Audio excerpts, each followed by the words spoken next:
तो hello guys, कैसे हो आप लोग। उम्मीद करता हूँ ठीक ही होंगे। तो आज के इस वीडियो में हम एक्सप्लेन करने वाले हैं हमारे बोरूटो के एपिसोड 234 को। तो बिना वक्त बर्बाद किए जल्दी से एपिसोड एक्सप्लेनेशन को स्टार्ट कर लेते हैं।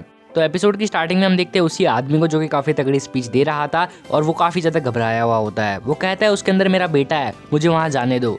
लेकिन उससे कुछ आदमी पकड़ के रखते हैं और मिज़ू को आगे ऑर्डर दे देता है कि इन्हें यहाँ से दूर ले जाइए, और वो आदमी उन्हें वहाँ से दूर ले जाते हैं। इसके बाद सीन दिखाया जाता है काटासुका सेंसे का। उनके सर पे चोट लगी होती है जिसकी वजह से खून बह रहा होता है। और हाँ, वीडियो में आगे बढ़ने से पहले मेरे बैकअप चैनल को भी सब्सक्राइब कर लेना, लिंक डिस्क्रिप्शन में है, और इंस्टाग्राम पे भी फॉलो कर लेना। तो हाँ, मित्सुकी सारदा और हमारा कावाकी काटासुका सेंसे के पास होते हैं और कावाकी फुल मूड में आ चुका होता है। सीन इतना इंटेंस चल ही रहा होता है, लेकिन तभी सीन शिफ्ट होता है हमारे कागुरा एंड बोरूटो की तरफ। वहाँ पे भी काफी ज्यादा भसड़ चल रही होती है, काफी ज्यादा शिनोबीज वहाँ से जा रहे होते हैं हमारे उस अटैक वाले एरिया की तरफ। कुल मिला के कहूँ तो जो हमारा प्रिजन है वो खाली हो रहा है। लेकिन तभी हमें दिखाया जाता है जो बंदा पिछले एपिसोड की स्टार्टिंग में था वो वापस से आ जाता है प्रिजन के अंदर, और वो वहाँ पर तबाही मचाने लग जाता है। हमारा बोरूटो कागुरा से कहता है कि हमें अटैक वाले इंसिडेंट पे जाना चाहिए। कागुरा कहता है ऐसे जाएंगे तो काफी देर लग जाएगा, इसलिए हम थंडर ट्रेन का यूज करते हैं। लेकिन तभी हमें दिखाया जाता है कि एक फिश टाइप की होती है कुछ, वो वहाँ की इलेक्ट्रिसिटी वायर को कट कर देती है, जिस वजह से अब वो लोग थंडर ट्रेन का यूज नहीं कर सकते। इसके बाद हमारे कागुरा को पता लगता है कि कोई प्रिजन में घुस आया है, और इसलिए वो बोरूटो से कहता है कि तुम उस इंसिडेंट वाली जगह पे चले जाओ, मैं प्रिजन को संभालता हूँ। लेकिन बोरूटो कागुरा के पीछे ही जाता है। एंड देन इसके बाद सीन दिखाया जाता है वो फुनाटो क्लैन के बंदे काफी ज्यादा तबाही मचा रहे होते हैं प्रिजन में। वो काफी ज्यादा गार्ड्स को भी पेल देते हैं, और उन्हीं में से एक बंदा अपना कुछ वाटर वाला जुत्सु कर रहा होता है, जिसकी वजह से वहाँ पे काफी ज्यादा अमाउंट पे पानी फैलने लगता है। लेकिन उस बंदे की भी हालत काफी ज्यादा खराब हो जाती है उसको करते करते। एंड देन धीरे धीरे करके वो पानी पहुंच जाता है उसी कमरे में जहाँ पे वो फुनाटो क्लैन का लीडर कैद था। जैसे ही पानी उस कमरे में पहुंचता है, वो हमारा जो बंदा था वो कहता है मैंने उसे ढूंढ लिया। ये सुनकर वो दूसरा बंदा कहता है बहुत बढ़िया, तुम्हारी सेंसरी एबिलिटी सबसे ज्यादा बेस्ट है। और ऐसे कहकर वो अंदर बढ़ने लगता है। वो कुछ बंदों को भी कैद कर लेता है। हम देखते हैं कागुरा और बोरूटो भी एकदम मस्त तेजी में बढ़ रहे होते हैं, एक के बाद एक रूम वो खोल रहे होते हैं। और जैसे ही एक दरवाजा वो खोलते हैं तो वो देखते हैं कि वाटर प्रिजन जुत्सु में 3 शिनोबीज कैद थे, या फिर कहे तो 3 गार्ड कैद थे। इन सब के बाद हमारा कागुरा बोरूटो को वार्न करता है कि इस वाटर बॉल को टच मत करना, क्योंकि अगर तुमने इसे टच करा तो तुम भी इस वाटर बॉल जुत्सु के अंदर कैद हो जाओगी। लेकिन तभी वो देखता है कि उसके अंदर जो गार्ड कैद थे वो काफी ज्यादा मुसीबत में थे, इसलिए हमारा कागुरा जल्दी से अपनी स्वॉर्ड की हेल्प से उस वाटर बॉल को कट कर देता है, और वो गार्ड उनके अंदर कहते वो सेफली बाहर आ जाते हैं। लेकिन वो अभी भी अनकॉन्शियस ही होते हैं। इसके बाद सीन वापस से दिखाया जाता है हमारे काटासुका सेंसे का। एक हीलर हमारे काटासुका सेंसे को हील कर रहा होता है और सारदा से कहता है कि चिंता मत करो, ये ठीक है, इन्हें ज्यादा कुछ हुआ नहीं है, बस एक माइनर सी इंजरी है जो कि वक्त के साथ आराम से हील हो जाएगी। सारदा ये बात सुनकर थोड़ा रिलीफ महसूस करती है। लेकिन तभी काटासुका सेंसे कहते हैं यंग लॉर्ड कहाँ पर है। हमारे सारदा कहती है उनसे अभी तक हमारा कॉन्टैक्ट नहीं हुआ है, लेकिन जैसे ही कॉन्टैक्ट होगा मैं आपको बता दूंगी, आप चिंता मत कीजिए। सभी लोग काफी ज्यादा ही परेशान होते हैं। एंड देन सीन दिखाया जाता है हमारे प्रिजन का। वो फुनाटो क्लैन के बंदे एक के बाद एक दरवाजे खोलकर आगे बढ़ते जा रहे होते हैं।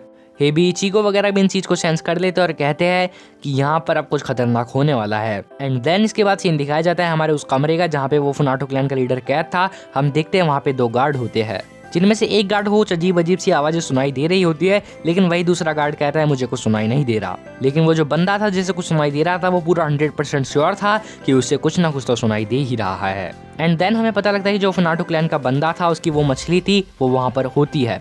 वो एक गार्ड को दबोच लेती है और वो दूसरा गार्ड कुछ बड़बड़ा ही रहा होता है, लेकिन तभी वो नोटिस करता है कि उसका दोस्त अब वहाँ पर है ही नहीं। ये सब देखकर वो बंदा रिग्रेट कर रहा होता है और कहता है मेरी दादी ने मुझे मना करा था कि मुझे प्रिजन में जॉब नहीं करनी चाहिए, लेकिन मैं माना नहीं। और इन सब के बाद वहाँ पर वो फुनाटो क्लैन के बंदे आ जाते हैं। वो बंदा उनसे फाइट बैक करने की कोशिश करता है, लेकिन वो तो एक ही अटैक में गिर जाता है। क्या शिनोबीज है भाई, ये शिनोबीज है, कुछ नहीं है ये। वो फुनाटो क्लैन का बंदा कहता है फादर मैं आ चुका हूँ। तो इससे हमें पता लगता है कि ये आजुमी का ही लड़का है। वो बंदा एक के बाद एक चीजें तोड़ने लगता है और उसके फादर को ऑलमोस्ट आजाद करने ही वाला होता है।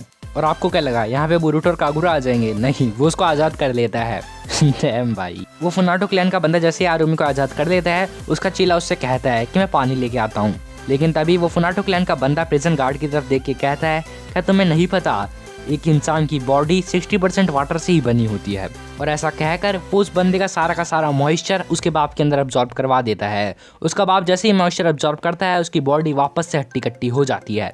उसका बाप ठीक होने के बाद उसके लड़के से पूछता है कि कितने साल बीत चुके हैं। उसका लड़का कहता है 5 साल, और ये कहकर वो वहाँ से जाने लगते हैं। लेकिन बीच रास्ते में ही उन्हें कागुरा और बोरुटो मिल जाते हैं। कागुरा और बोरुटो उससे लड़ने की कोशिश करते हैं लेकिन ज़्यादा कुछ अच्छे से कर नहीं पाते, और ये फाइट इतनी अच्छी भी नहीं हुई कि मैं इसके बारे में डिटेल में बताऊं। मतलब यार मज़ा नहीं आया फाइट में, सच में बिल्कुल भी मज़ा नहीं आया एनिमेशन देखकर। खैर, उस मछली की हेल्प से वो फुनाटो क्लैन का बंदा हमारे बोरुटो का रेस्टिंग गन अब्सॉर्ब कर लेता है और हमारे कागुरा की भी शॉट तोड़ देता है। वो उनसे ऐसे ही मजे ले रहा होता है, लेकिन तभी वो फुनाटो क्लैन के बंदे का बाप बोलता है कि हमें यहाँ से चलना चाहिए, इन ब्रेड से हम कब तक मजे लेंगे। और इसके बाद वो सच में वहाँ से चले जाते हैं। हम देखते हैं कि वो किसी अंडरग्राउंड सी जगह पर आए होते हैं जहाँ पे एक बंदा उसका स्वागत करता है और कहता है कि अभी हमें यहाँ से चलना चाहिए। आरुमी कह रहा है तो ठीक है। इसके बाद आरुमी उस बोट में बैठ जाता है और वो वहाँ से निकल जाते हैं। लेकिन इसी बीच जो आरुमी था, उसके लड़के की जो मतलब मछली वाली स्वाड थी, वो काफ़ी ज़्यादा अजीब से रिएक्ट करने लगती है। और ये देखकर आरुमी कहता है तुम्हें उस लीफ के ब्रेड का चाकरा काफ़ी अच्छा लगा।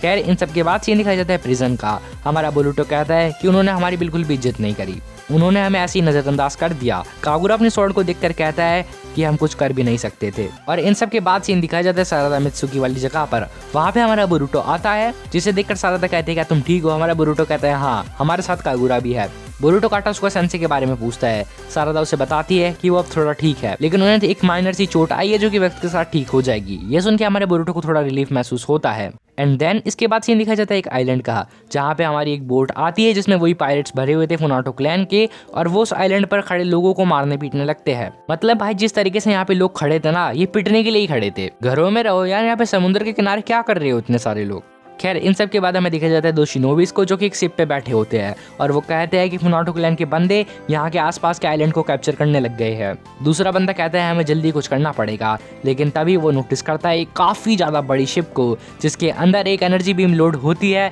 और वो सीधा उन्हीं के जाके लगती है। उस एनर्जी बीम से काफ़ी बड़ा एक्सप्लोजन होता है, जिसकी वजह से शायद वो दोनों मर चुके होंगे।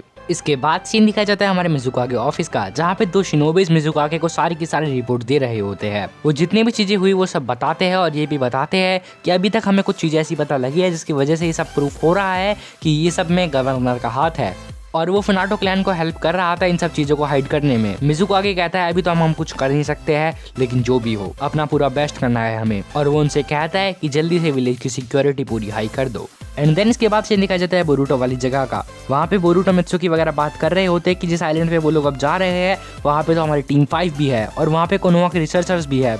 हमें जल्दी से उनके लिए भी कुछ ना कुछ करना पड़ेगा, ये चीज़ काफ़ी ज़्यादा डिफिकल्ट होती जा रही है। कावाकी कहता है वो लोग भी शिनोबीज है, वो लोग संभाल लेंगे। लेकिन तभी कागुरा वहाँ पे आता है और कहता है मैंने तुम सबकी बातें सुनी है और अब मेरे पास एक प्लान है। कागुरा के ये कहते ही हमारा सीन चेंज होता है मिजुकागे ऑफिस पे, जहाँ पे हमारा कागुरा मिजुकागे के पास होता है। मिजुकागे को वो सारी बातें बताता है और वो कहता है मुझे वहाँ पर जाने दीजिए। मिजुकागे कहते हैं कि अगर तुम वहाँ पे जाओगे तो तुम्हारे लिए काफ़ी ज़्यादा खतरनाक हो सकता है ये, और तुम वहाँ पर कोई रीइंफोर्समेंट भी नहीं बुला सकते क्योंकि कोई शिप ही नहीं बचेगा रीइंफोर्समेंट के लिए। ये सुनकर हमारा कागुरा कहता है लेकिन जो भी हो मैं वहाँ पे जाऊँगा और अपने विलेज के लिए सब कुछ करूँगा। उसका इतना अच्छा मन देखकर हमारा मिजुकागे उसे अपनी स्वॉर्ड दे देता है, वही वाली स्वॉर्ड, ये देख लो, मुझे इसका नाम याद नहीं आ रहा, बस देख लो। कागुरा वो स्वॉर्ड देखकर कहता है कि आप मुझे यूज़ करने दे रहे हैं। हमारा मिजुकागे कहता है मुझे तुम पर पूरा भरोसा है कि तुम ये मेरे से भी अच्छे यूज़ करोगे। और इसके बाद सीन दिखाया जाता है हमारे बोरुटो एंड मित्सुकी का, या फिर कहे तो टीम 7 का। वो एक बोट वाले बंदे से बातचीत कर रहे होते हैं कि हमें मतलब वहाँ पे जाना है, लेकिन हम देखते हैं कि वो बोट वाला बंदा तो फुल अयासियों में होता है। कावाकी उस बंदे का बिहेवियर देख के कहता है मैं इस चूतिए की बोट पे नहीं जाऊँगा, और ये सुनकर वो बंदा बोट वाला भी खतरनाक गुस्से में आ जाता है। खैर जो भी हो, इन सब के बाद हमारी टीम 7 राजी हो जाती है उस बोट पे चढ़ने के लिए, लेकिन अभी भी वो कागुरा का वेट कर रही होती है। और इसके बाद दिखाया जाता है एक फ्लैशबैक जिसमें हमारा मिजुकागे कागुरा से कहता है क्या तुम्हें कोई सबऑर्डिनेट नहीं चाहिए। हमारा कागुरा कहता है मैंने पहले ही चुन लिए है, और कुछ प्रिजन के दरवाजे खुलते हुए दिखाए जाते हैं। इसके बाद प्रेजेंट में सीन आता है, हम देखते हैं कि कागुरा अपने उन्हीं 3 दोस्तों को वापस लाया होता है प्रिजन में से। सारदा वगैरह ये सब देख के चौंक जाते हैं, लेकिन हमारा कागुरा कहता है ये काफ़ी ज़्यादा स्किल्ड है इसलिए हमारे काम आएंगे, और मेरा कोऑर्डिनेशन भी इनके साथ अच्छा है। और ये कहकर वो बोट पे चढ़ जाते हैं। कावाकी काफ़ी ज़्यादा गुस्सा कर रहा होता है, लेकिन सारदा और मित्सुकी उसे पकड़ते हैं, और सारदा कहती है कि मैं होकागे से कह दूंगी कि तुम मिशन पे ऐसे बकचोदी कर रहे थे। और उन सब का ऐसे ही चल रहा होता है और बोट स्टार्ट हो जाती है।